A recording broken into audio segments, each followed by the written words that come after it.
Makeup पर धुआं मड़िया हो जाए। हम गोर बानी राजा करिया हो जाए। लागे मेकअप पर धुआं मड़िया हो जाए। हम गोर बानी राजा करिया हो जाए।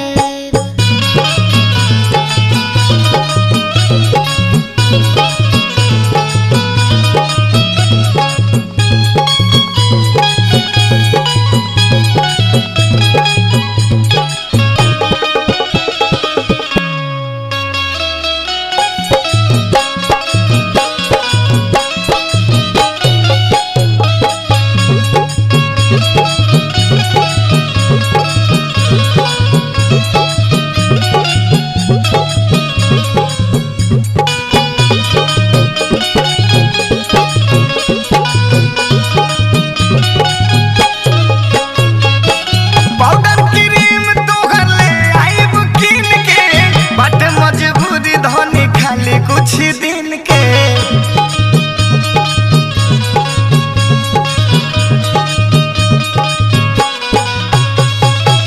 लहना लगावे के ना आदत हमारो।